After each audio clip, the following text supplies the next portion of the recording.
Hi guys, my name's Shane Cuthbert. Welcome back again.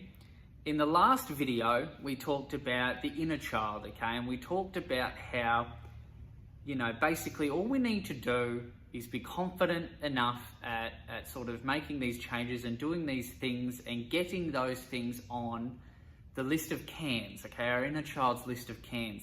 And if that's all we had to do, what's the one thing getting in the way of doing that?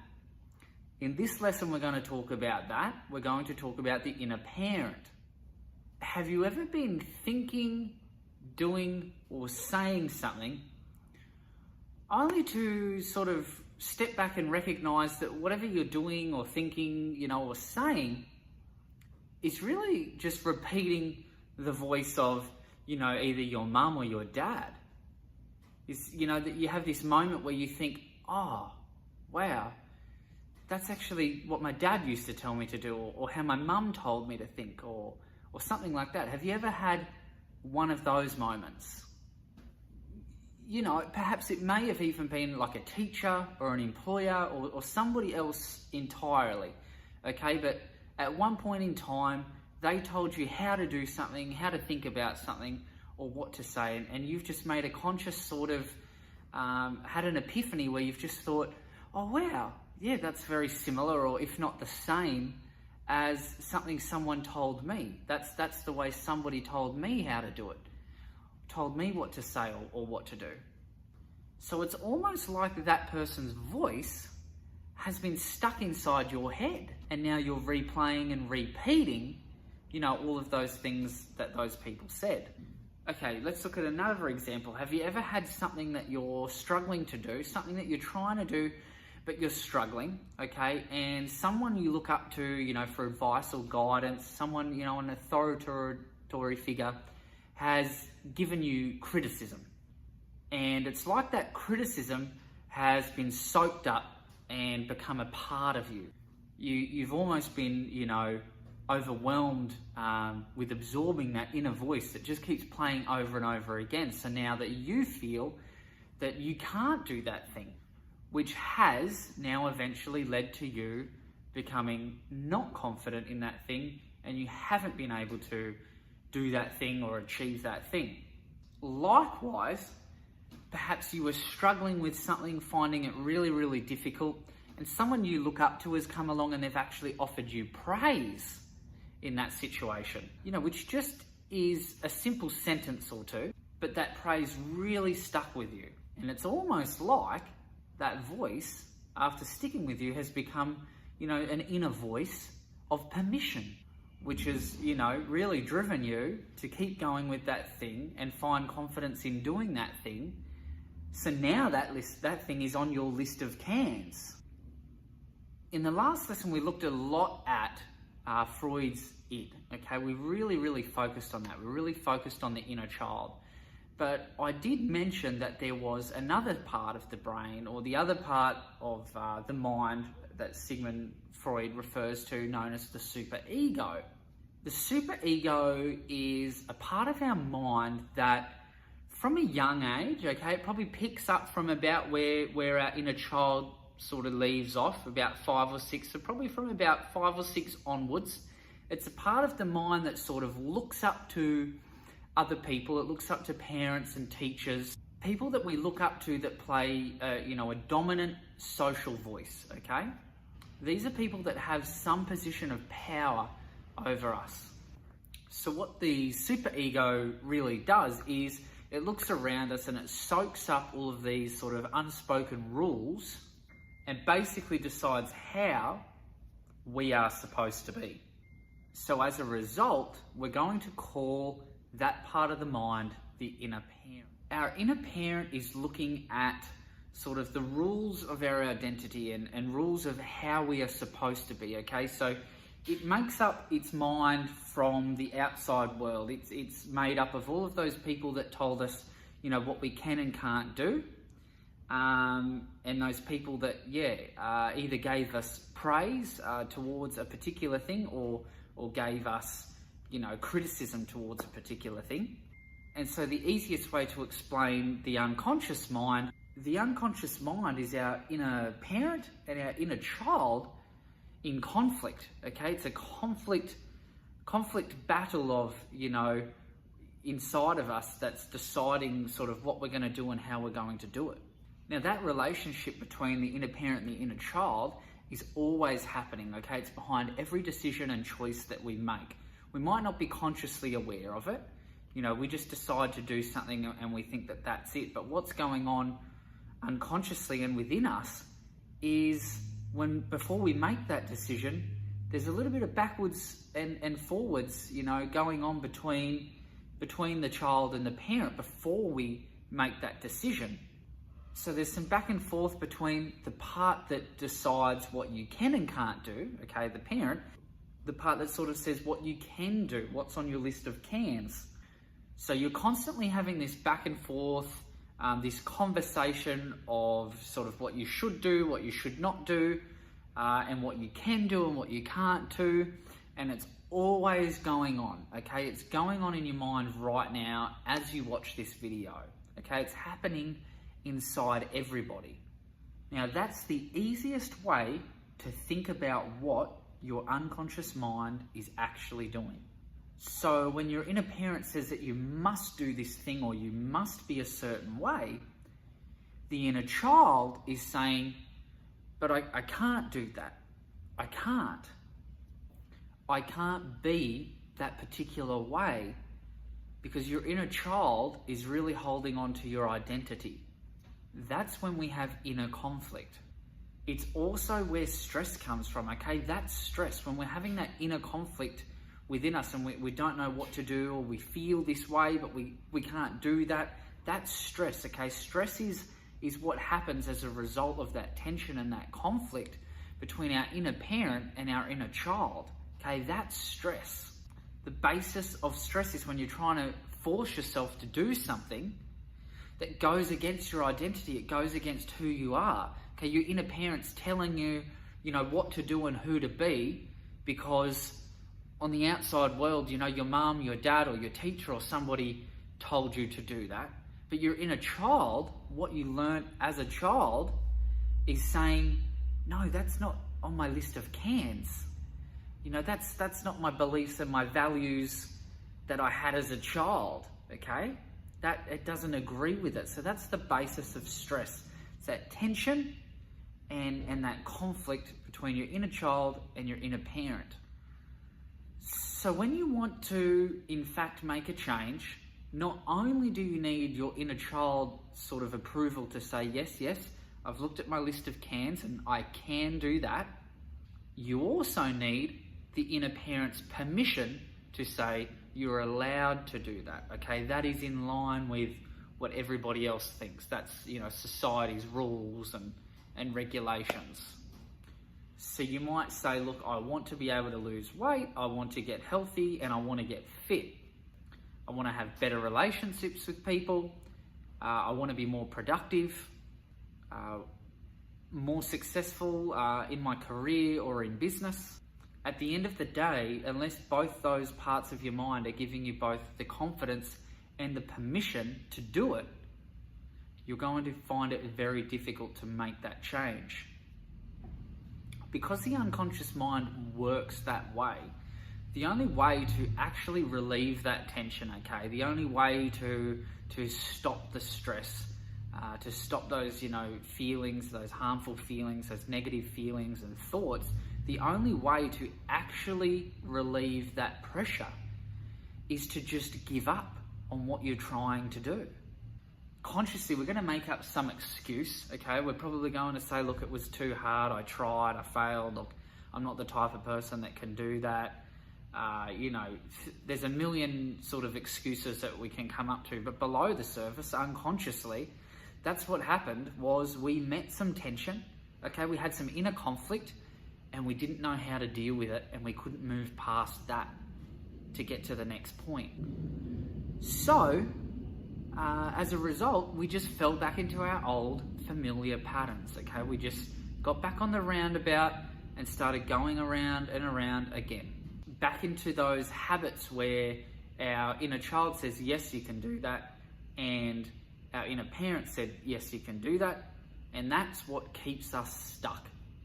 Now, we may feel like we are allowed to do those things and we can do those things, but they might not necessarily be the things that are going to help us change, okay? Those things that we agree with now, those things that we're doing now, our current problems, are there because our inner child and our inner parent are allowing us to do those problems, okay? They're both saying, yes, that's okay, you can do them and you have the permission to do them. So we need to change, our list of cans with our inner child and our identity, but we also need to sort of change the way our inner parent is thinking as well if we're going to change. Let me give you some common examples of the kind of communication that's going on between the inner parent and the inner child in our minds. Okay, let me give you some common examples. Now, the inner parent's rules might say, you need to be, perfect at doing this thing. The inner child will say, well, I can't be perfect at that right now. The inner parent responds back and says, well, in that case, you're not allowed to have any hope for the future. You have to feel worried. You have to feel stressed. You have to feel anxiety now. The inner parent might be telling us that we need to get respect and approval and attention from the people around us. Otherwise, you're not allowed to feel loved. And the inner child might be saying, but I can't get those things from people. So the inner parent says, well, in that case, sorry, but you're not allowed to feel loved. And that's something that happens quite common. You now have to feel worthless. The inner parent might say, you have to appear this certain way in order to feel good enough. So the inner child says, I can't appear that certain way, right now. In that case, the inner parent says, well, you're not allowed to feel good enough right now. The inner parent might say, you need to, achieve these goals, or you need to, do these things in order to feel confident. And your inner child's going to say, well, look, I'm not getting those outcomes. I'm not achieving those things. I'm new to this. I haven't practiced it. Your inner parent's saying, well, in that case, you're not allowed to feel confident in those things anymore. You have to live with self-doubt instead. Your inner parent, now here's a big one. Your inner parent might tell you that you're not allowed to feel sad. You're not allowed to feel scared. You're not allowed to feel vulnerable because if you do, you're not good enough. So when our inner child says, that's how I feel when I do these things, I feel vulnerable and I feel scared. The inner parent says, oh, okay, in that case, you're not allowed to do those things anymore. You're not allowed to try those things anymore. And the inner child might say, well, look, when I try a new thing, I feel scared. The inner parent says, no, you're not meant to be scared. So you're not meant to try those new things anymore. And that's a reason why we keep getting stuck and going around the same roundabout. The problem is that there is too many people in our lives in positions of power and influence that have just got it wrong. They've got it all wrong. Okay, these are people that we look up to. These are people that we base, all of our rules off. These are people that we look to for guidance, and they've just got it wrong. Most teachers think that they can just teach the lesson. Most of the class is going to get it, and the ones that don't, they just weren't smart enough. Too many employers will set, unrealistic expectations for their staff, and most of the staff are going to achieve that, okay? They're going to live up to those expectations, but some of them won't. And instead, that employer is going to think, okay, well, you're not good enough, you're not smart enough, you didn't get it. That's not necessarily true. That's not actually the case. Likewise, coaches, they'll set these goals and these things that they want, their team to achieve. They want to win games, they want to score points, and they think that those players that aren't living up to their expectations just aren't motivated enough. And that's not necessarily the case either. Too many people in these positions of power don't understand how it works. I believe with absolute confidence that every single person, any individual can learn to become competent and confident in being able to do anything at all, okay? Any task, any job, any study, and anything at all. I think that anybody can do anything. And I honestly believe that, okay? All these people that you've been looking to for guidance, all these people you've been looking up to, these teachers, these employers, these parents, sometimes they get it wrong, okay? Sometimes they get it wrong. I believe anybody can do anything so long as you don't just teach them the know-how, okay? You don't just give them the knowledge, you don't just give them the inspiration or the motivation, but you have to follow it up, and you have to give them the tools they need to create an identity change. If they really become that person that does those solutions, if they really become that person that can overcome those obstacles, and they change their identity, they're going to be driven, to do those solutions. They're going to be unconsciously driven towards self-growth, okay? They're going to be driven to succeed. They're going to be driven to live happier, healthier lives. I believe if we can achieve that as a goal, okay, an identity change, I believe if we achieve that, then no matter what the hurdles, no matter what the obstacles, no matter what the thing is that you're trying to change, I believe that any person can do anything at all. They've just got to get it right. They've just got to get that relationship right between the parent and the child, okay? They've got to line up, and the way to do that is to change our identity, okay? I believe if we can do that, any single person can do anything at all. The problem most people have is they hold these inaccurate assumptions that robs people of the opportunity to make the change they really want to make. Now you're beginning to get an understanding of what we need to do, okay? But, the theory's great. Now you know the theory. Now you have a basic understanding of it. But if you want to move forward, you actually want to learn how to put this identity change stuff into action so that you make a long-lasting, long-term change, I'm going to have to get you to follow me through the next few videos, okay? And I'm going to give you some tips and tricks, teach you some formulas and strategies that are going to help you be able to do that and really put it into action, okay? So we're not just, listening to a bunch of words. I'm talking about putting it into action, okay? We've got the theory. Now we want to learn how to put that into action so we can live happier, healthier lives, okay? This is the Change Your Life course after all. I want you to get to that point where you couldn't imagine or picture yourself any other way.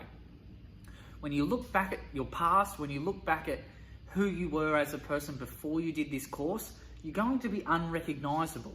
You're going to look at the decisions and the choices you made, and you're going to think, how could I do that? How did I ever do those things? It's not going to make sense to you. And that's because when you're thinking like that, you've made a real commitment to change, and you've had, a change of identity. You're no longer the person that you were when you were making those mistakes and you were making those problems. The people we look up to tend to shape our inner parental voice, which determines the rules about how we allow ourselves to be. The easiest way to think of the unconscious mind is like an ongoing conversation between our inner parent and our inner child. Our inner child will be unable to build confidence and change its identity until our inner parent gives it the permission to do so. When those two voices conflict, it creates internal resistance, which makes us feel avoidant. We eventually give up and go back to our old familiar patterns so that we can relieve that tension. Now, giving ourselves permission can be difficult because too many people who shape our inner parental voice affect it in a way that keeps us stuck. rather than giving us the permission we need to change our identity. In the next lesson, I'm going to show you some specific mind hacks to teach you how to communicate with yourself differently. I'm going to show you how to reprogram the way your inner parent gives your inner child the permission it needs to make the change you've come here looking for.